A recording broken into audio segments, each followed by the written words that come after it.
Welcome to Farm Term Chic. I'm Emily. Today's episode is all about Christmas decor, easy Christmas items to create on a budget. You are going to love these beautiful Christmas DIYs. It is also part of a collaboration, but I'll explain a little bit more about that as we get into the video. If you like crafting, DIYs, dupes, hacks, thrift flips, or just creating in general, I would love if you would consider subscribing. If you do like any of today's projects, remember to hit that thumbs up. But let's go make some DIYs. I love that gingerbread is kind of all the rage right now. It's so fun and it's been popular for the last few years and it doesn't show any sign of like losing popularity or anything. So I have this little paint palette. It came from Dollar Tree and I have to admit I was scrolling through Pinterest and I saw something similar to this. It was done with like laser cut pieces and I thought this would be perfect to try this on. So I'm just sanding it down with my fingernail file here because I'm going to put paint on it. I want to do the best I can to get my paint to stick. If I had this to do over again, I might have spray painted the base coat on with just some of like the metallic spray paint. The hammered finish I think would have done a really good job giving a good texture to it. This worked fine. It just was a little time consuming because you have to thoroughly let that dry between each layer because you don't want it to flake off on the plastic. And so I just give it a couple good coats and now I'm going to make this look as rusty as I can because I wanted this to look like give it really good aged look to it. So I start with a little bit of Merlot color. So it's like a dark maroon. And I kind of sparingly go over, you can kind of see, I'll dab my brush into it and then dab it off onto the paper towel. And then I kind of use that. You don't want a whole lot, but just enough to kind of get a little bit of color on there. And I just kind of go around in different areas and this is just haphazardly. There's really no method to this. You just keep blending and doing this until everything looks good. So I'm taking some burnt umber and I put it right onto the little bit of Merlot that I was using. So it kind of blends in together now. And I will go over all of those spots kind of right next to or around or on top of where that Merlot color was to kind of help tone that redness, I guess redness would be the correct term, but I'm just kind of doing that. So it just kind of is giving this more of like an aged look. I want this to look like a little baking tin that's set out forever, like a little muffin tin that's set out for like years at the farm or something like that. So once I get all of the brown on there, and I will go back and use these colors back and forth through different layers. So I'm not technically done with each of them, but I'm moving on to the next step right now, which is to bring a little bit of orange. So it's just a pumpkin color, and you can see I dab it even into a little bit of the brown mixture that I have there, and I start going over. And this is where it really starts to kind of come to life, that you can kind of see like a little bit of rustiness. Now, I know a lot of you, every time I do a rust technique, say, oh, but you should try this or do this. There are so many different rust techniques out there. So if you know something that you like better or that works better, I mean, definitely do that. There's the method of doing like some Mod Podge or spray adhesive and then putting cinnamon all over. There's different techniques with spray paint that you can do. I mean, there's so many different, even just a little bit of like the burnt umber would be fine too. But as you can see, I'm just going all over with that orange. And then if I need to tone it down, I'll go back in with some of the brown over the top of it. And I don't even clean my brush off between the layers. Like that's how much you're just kind of mixing and blending all of these. So what really gives it a nice touch is a little bit of yellow, and just the littlest amount. Because if you look at actual rust, you can kind of see like that bright yellow, like little pieces of that in there. Not a lot, but just a little bit. It brightens up that orange and it gives it a much more authentic look. So I just keep going around until everything looks okay. But the last step that you need to do is take your silver and go back over the top of all of that, just very lightly tapping. And so it gives it kind of like that presence of that metallic, like the actual pan on top of like the rust is coming from up underneath. So hopefully you can kind of see what I'm doing here. You just want it to look rusty and crusty, and I think it's great. So now I just put some Mod Podge on because I want to seal this really good because it is on that plastic. We did sand it, so it should stick all right, especially once it gets a good cure. But I definitely want to protect it with the Mod Podge. So I do front and back with this same method. This pack of ornaments or tags came from Dollar Tree, and they have these adorable little laser cut snowmen on top of them. They're all, I think there's two different of each one. They all have cute little designs on them. They look like they're dressed for winter. They're adorable. So I just take a little strip of fabric that I've torn off of just some red and cream striped fabric that I have that's perfect for Christmas. And I'm just going to tie that just in like a cute little knot on here. And I don't want it to be directly in the center. I just kind of just place it where it looks good to your eye. So if you like it in the center, I mean, go with that. This is your project when you make it, so you do differently what you want, and I mean, it's going to be beautiful. And if you do recreate anything, I always love to see them. So hop on over to Instagram and send me a picture, because I love to see the things that you guys create. So I'm just cutting this off on a little bit of an angle here, and then I will fray the ends, just pull some of those threads out so it has that nice little look there of being aged.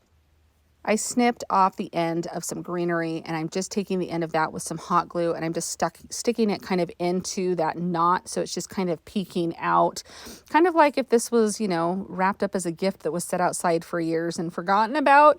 So it's got this cute little pine bough and then some little berries on there for some extra little texture. And then I had punched some holes in the top with my Crop-A-Dile. And so whether you glue these, I don't suggest really gluing them on the paint on plastic. So you really do just use a hole punch, or if you have your Crop-A-Dile, it does a little smaller punch. But I'm just tying off the twine in the holes, and I thought it would be really cute to put the knots at the front and then just cut the tails off really good. And then I glue that cute little gingerbread man on there. I'm just trying to decide where I actually want him, and I find the spot that he is the cutest to me. So you just decide, you could put a couple on there, but isn't that such a fun little ornament? I mean, whether it's for a kitchen or somebody who bakes or just a cute little ornament on your tree, I just thought this was so fun.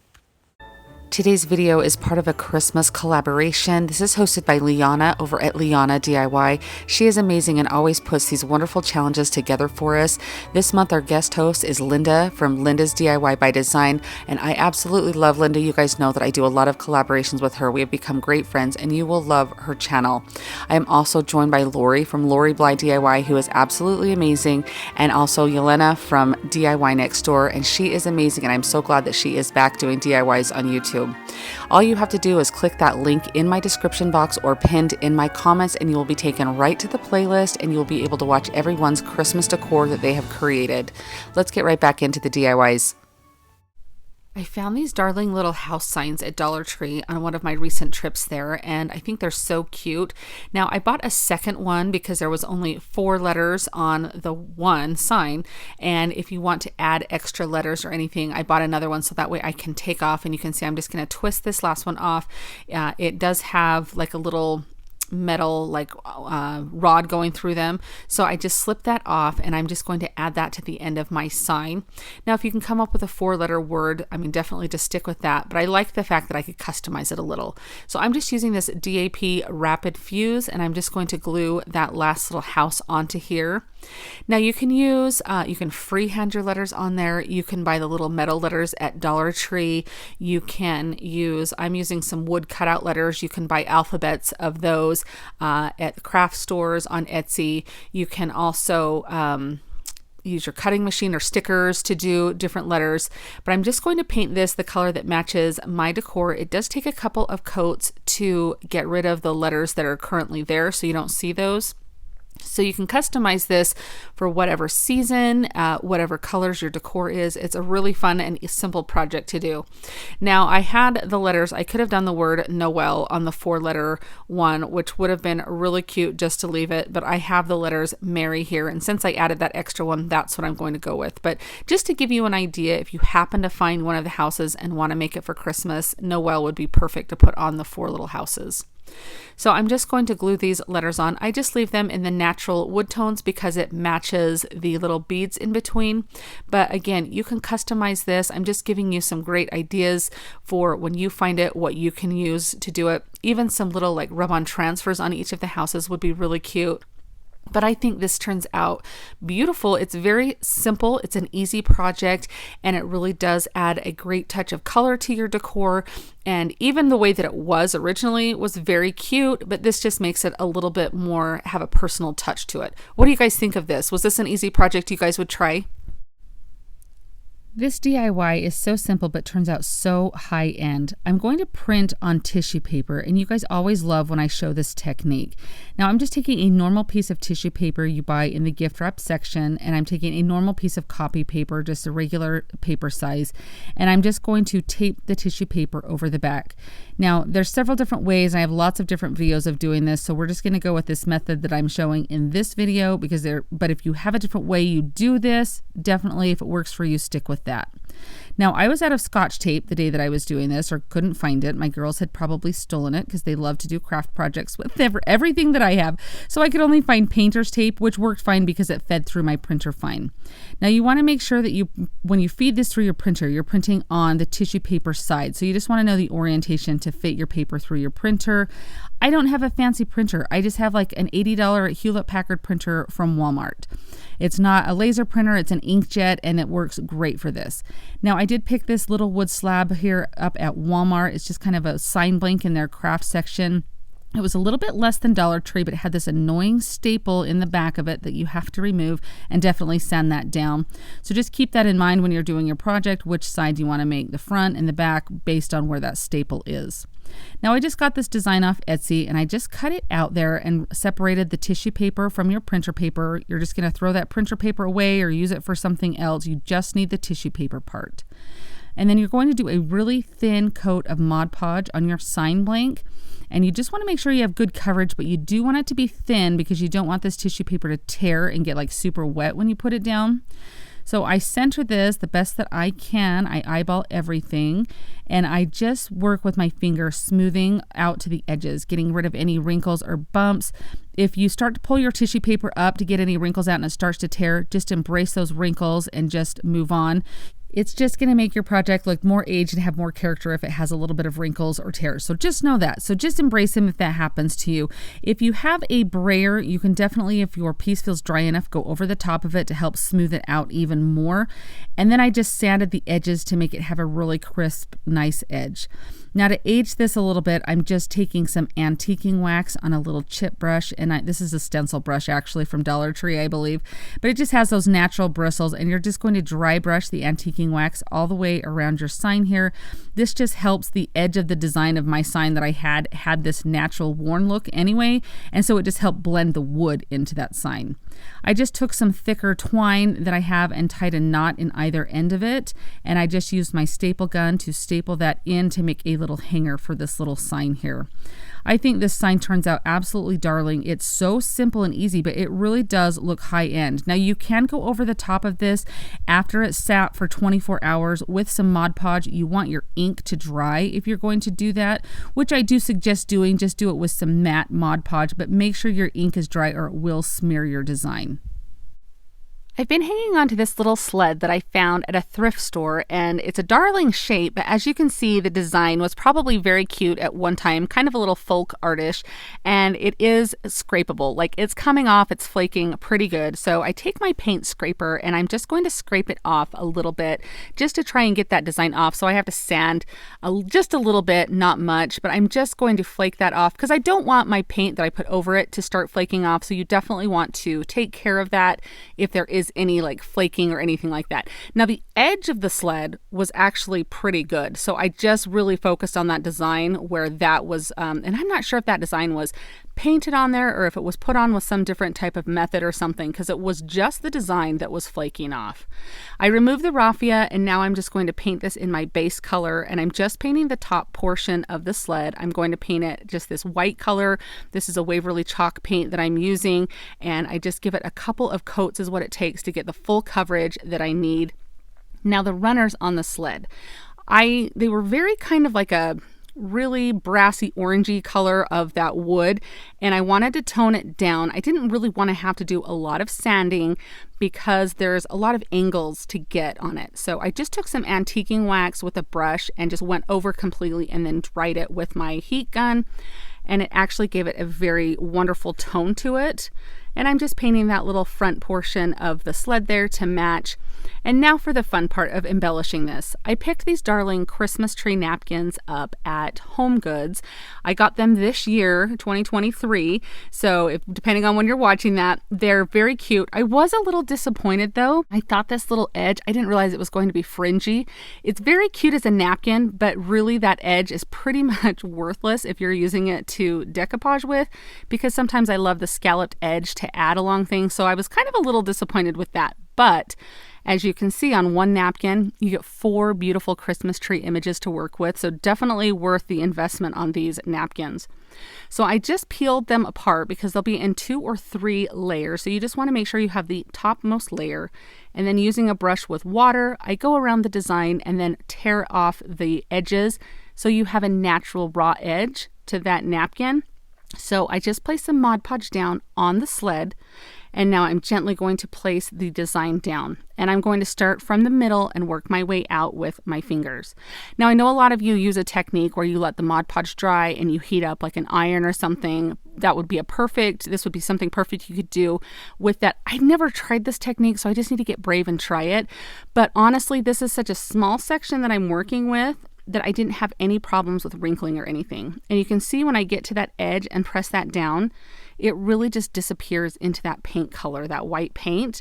And you really cannot see that, especially once I go over the top like I am now with another layer of Mod Podge, just making sure that you seal that napkin in so that way you're not going to have any water damage, discoloration, or anything happening to that. Now I thought it would be fun to go around the edge with just a little bit of antiquing wax to make a little definition on the edge of the sleigh there. Totally optional. It just kind of depends on the style that you're going for. But you can even sand around the edge, but I really feel like giving it some type of definition on that edge kind of elevates it to another level. Now I'm taking some twine and I'm going to tie this at the top of the sleigh, almost as if that was like what you were holding on to if you were riding the sleigh. But I thought it would be fun to add some rusted bells.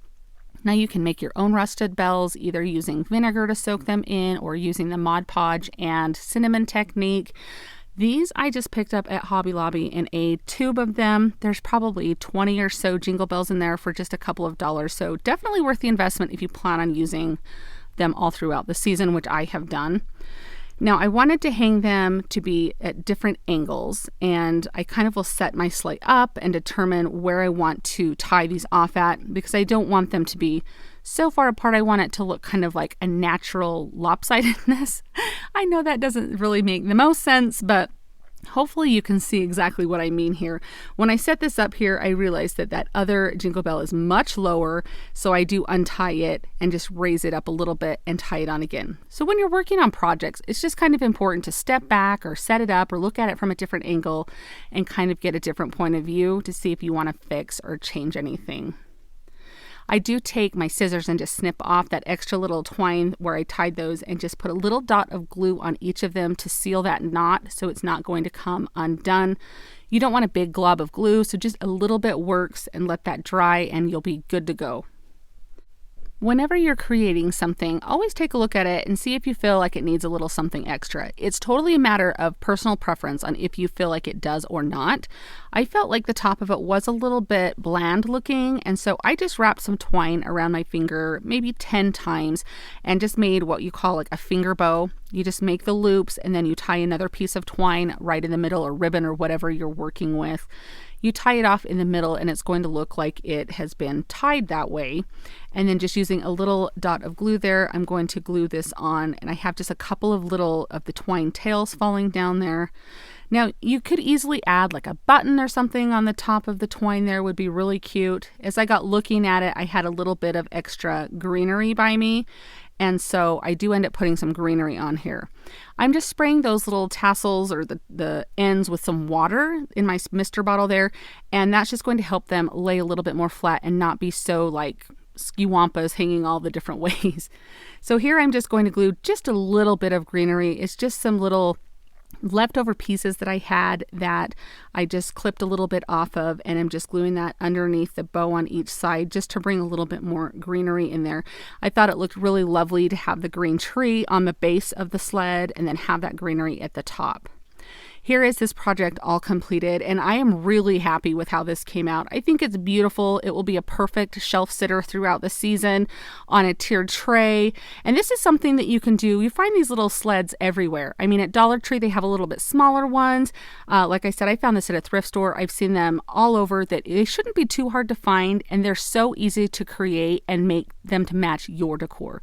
What do you guys think of this? Are you a fan of it? Thank you so much for joining me today to see these beautiful Christmas DIYs. I am so pleased with how each of them turned out. It is so fun to be getting into the Christmas mode and getting Christmas DIYs done. If you are as excited about Christmas DIYs as I am, leave your favorite Christmas emoji down in the comments. I would love to see how many of you are loving the Christmas DIYs coming, and I will just keep as many of them coming as I can. Remember that today's video is part of a playlist, so check out that link in my description box or pinned in my comments so you can go watch everyone else's beautiful Christmas DIYs. And thank you again to Liana from Liana DIY for hosting this month's collaboration. Thank you so much for watching, and I'll see you next time. Happy crafting! If you like the video that you just saw and you want to keep crafting together, here's another video that you might enjoy. And as always, remember to like and subscribe. Thanks so much for watching. I'll see you next time.